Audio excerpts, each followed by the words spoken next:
Hey everybody, it's Hylian Alchemist, and welcome to Let's Play Pokemon Red version for the Game Boy. Originally released in 1996 as Red and Green version only for Japan, and then 1997, well, I think it was 97. They also released a Blue version, also in Japan, which is supposed to be the third version for Red and Green. And then in 1998, us Americans got Red and Blue version, and since then, everybody went crazy for it. Like, it was just all over the place. Like, all the trading cards, the anime, you name it. Everybody was crazy for Pokemon.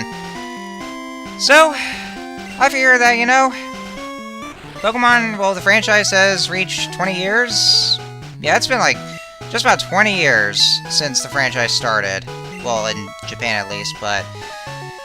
You know, I was actually wanting to do a Let's Play of this around the time of its 20th anniversary, but I couldn't find the right time to because, you know, other Let's Plays. But, you know, I just figured, well, now would be a good time to do so. So I'm going to be starting with the first generation of the franchise, which was Generation 1, and, like, you know, just doing Red and Blue. Well, actually, just Red version. So, for this here, of course, we have Professor Oak, and he's trying to introduce us to the Pokemon world. We got our character right here. Canonically, his name is Red, but you can still name him anything you want. And this right here is your rival, and canonically, his name is Blue. Or you can also pick Gary, which is his anime name. So, what should I name my rival? Let me think. Well, let me just take a moment to think. There we go, see? That's what the rival should be called, Assface, because, well, he looks like an assface, and he is an assface. And his whole life is just him being an assface. So.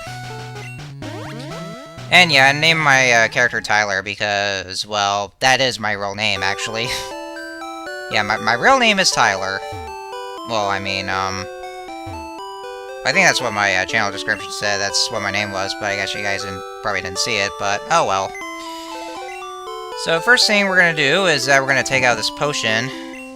It's actually what you always want to do because there's a potion right here in this little computer. I don't know exactly how you would take it out, like do all the computers here in the Pokemon world have like slots, or I can just digitally take them out and they just come out in reality. I don't know, the Pokemon world is just weird like that. And four boys are walking across the railroad tracks, and that is a reference to Stand By Me, which I think is from Stephen King. Alright, so, this town right here, this is Pallet Town. I don't exactly know how that's supposed to be a town, because there's only two houses, and there's a laboratory, and yeah, that's Professor Oak's lab. Technology is incredible! I feel so bad for you there. Well... I just feel so bad, like, we always see you around in Pallet Town, and you have no house, and you're just going on raving about technology, and there's one of Professor Oak's AIDS? I didn't know Professor Oak has AIDS, that's pretty bad. Okay, no, not really, so... Hello there, assface, oh, damn it. Your Gramps isn't around. Yeah, these Pokeballs, there's encyclopedia-like pages, and some... tutorial stuff, like push and start to open the menu. Duh, I never would have guessed that! Calling all Pokemon trainers. The elite trainers of the Pokemon League are ready to take on all comers. Bring your best Pokemon and see how you rate as a trainer. Pokemon League HQ, Indigo Plateau. Professor, please visit us. Oh my god, spoilers! Okay, not really. But you probably would have figured as much, so... Let's go inside this house. That is your rival's house. And there's Daisy, and yeah, that's her name, Daisy. Even though she has a name like that, and... Oh, come on, you really don't want me to leave this town just because of a few blades of grass? Really? That's how the Pokemon world is. You can't leave the house unless you have a Pokemon with you, all because of just some few blades of grass.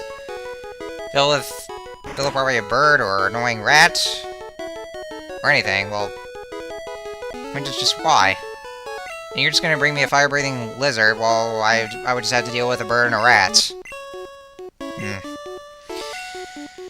So, since we don't have a Pokemon of our own yet, we can't really go out there, since apparently it's dangerous, and How were you a serious trainer, and these 3 Pokemon were originally yours, and they're all level 5s? I really don't get you, Professor Oak, so anyway.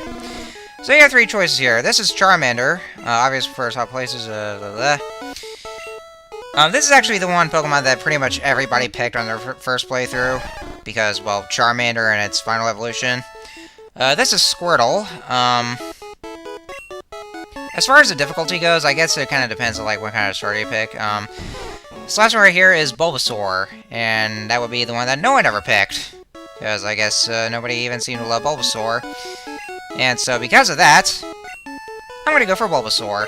Because, you know, Bulbasaur needs some love. I love me some Bulbasaur. Because, you know, its final evolution is actually, without a doubt, one of my favorite Pokemon of all time. And I'm gonna go ahead and name this Bulbasaur Fado. Yeah, I'll be naming all my Pokemon... Well, I'll be nicknaming all my Pokemon except for one, actually, because I couldn't figure anything. And so, your rival here will pick out a starter as well. Can't really speak today for some reason. So whatever starter you pick, your rival will always pick the starter that is strong against yours. So since Bulbasaur is a grass type, well, actually grass and poison, then your rival will pick Charmander, which is a fire type, and Squirtle is, of course, a water type. And as soon as we leave the lab, then Ass-Face will try to challenge us to a battle. Well, our very first Pokemon battle in this game. So I think I should go ahead and explain how this battle is supposed to be. As soon as he sends out his Pokemon, well, his Charmander. So, basically how this battle works is that, like, you, it works just like the older RPG games, like the older Final Fantasy games, like the you take an attack, the enemy takes an attack, and it just goes all in a big circle. Bulbasaur here knows Tackle and Growl. Tackle is a damage-dealing move, while Growl lowers the opponent's attack stat. And Charmander also has Growl, but he also has Scratch, and Scratch is a bit stronger than Tackle. So you kind of want to be careful with that, but you want to make sure you have your potion with you that you got from the PC in your house. Because if not, then, well, you really have to hope to God that you would just try to win. Well, as a matter of fact, it's not really required for you to win this battle, because even if you lose, then you'll still progress with the game, so it doesn't really matter whether you win or lose, but afterwards, like, if you're going into more battles, then you're really gonna want to win. Well, actually, most likely in the required battles. Like, not really the optional battles that you'll be coming to, but I'm talking about required ones that you're probably gonna want to win them. So another thing I haven't actually explained about the starters, Bulbasaur would be the easy mode. Like, there's these gyms here in this game that you'll be getting to, and they all specialize in their own kind of types, and I know I'm talking about this pretty early, even though we haven't reached it yet, but I just want to make it clear right now. And this guy will give you a potion, so you want to talk to him as well. He works at the Pokemon Mart. So Bulbasaur is the easier mode, well, at least for the first 2 gyms. Squirtle is, well, he would be the normal mode. Like, he's actually good for the first gym, but not so, well, but not quite as easy in the second gym. Charmander, however, whew, you wanna be careful with Charmander. Like, if you pick Charmander, you really do want to catch some other Pokemon for the first gym, because you're gonna be there for a long time for the first gym, in Charmander's case. Now, come FireRed and LeafGreen, which are the Generation 3 remakes of Red and Blue for the Game Boy Advance, and Charmander actually learns Metal Claw, which is a Steel-type move. And by the way, Steel-types do not exist in Generation 1, if you probably have forgotten already. They haven't appeared until Gen 2. But it does learn Metal Claw, which is strong against the Rock types, so that's pretty much all I would say about the stars right now. And yeah, I'm getting ahead of myself. I'm actually showing these off without talking about them. This right here is a Pokemon Center.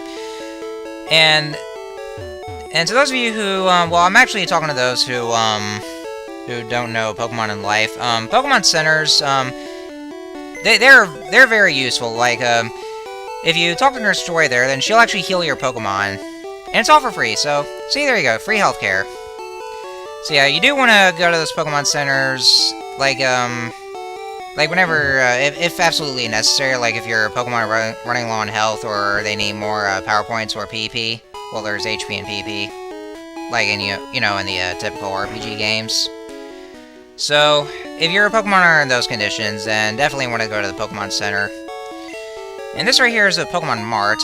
For now, we can't do anything except that this guy wants us to deliver a package for Professor Oak for something, so that's, I guess that's all we can do here.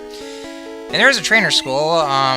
If you, read this blackboard here, he'll, give you, status changes like slip, zip, harbor, and quit. What? There's a status condition called quit? What? So you want me to quit this game? Okay, well, I'm sorry, just joking here. I'm just feeling a little weird today, that's all, so. But yeah, the Blackboard will give you the, tips for status conditions. Which I'll go more into detail about them as well. Oh, and there's our, first, random encounter right here. And this right here is a Pidgey. Pidgey, well, not so bad in itself, but there is another bird Pokemon which is at least better than Pidgey in this gen. And the reason is because Pidgey's move, Gust, it's actually a normal type move instead of a flying type like it is in later gens.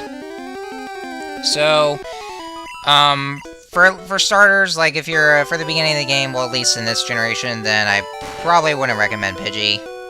I'd probably would go for the other bird, but if you want to, I mean, you can still go for Pidgey, but I just, personally, I just want to choose the, other bird Pokemon.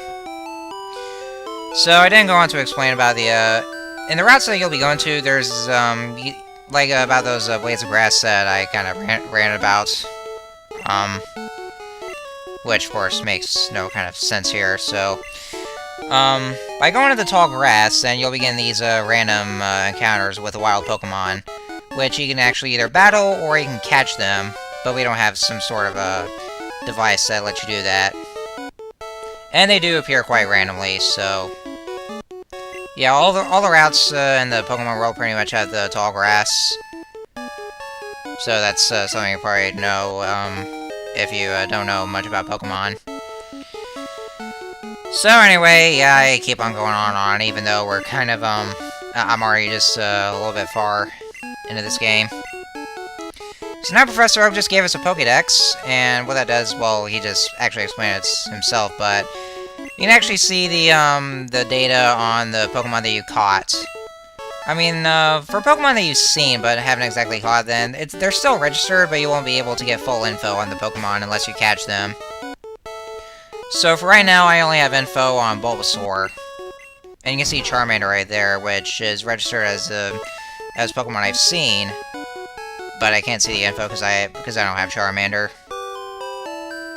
So anyhow, let's go right in here. And yeah, Professor Oak didn't give us any Pokeballs. I know he does in the remakes, but he didn't do that this time, even though the package did contain Pokeballs. But more on that later on. So Daisy just gave us a town map, and here's the map right here. This is the Kanto region, and that's the name of the region in which Red and Blue are set in.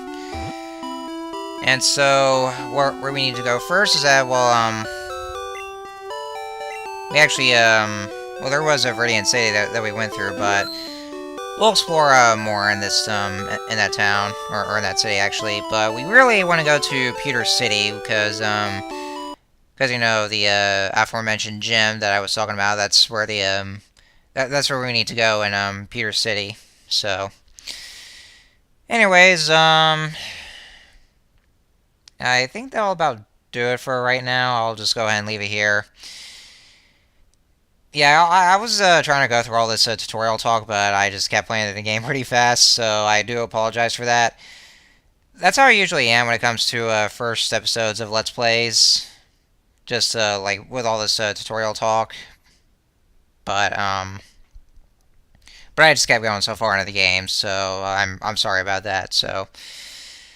Anyways, that'll about do it for this episode.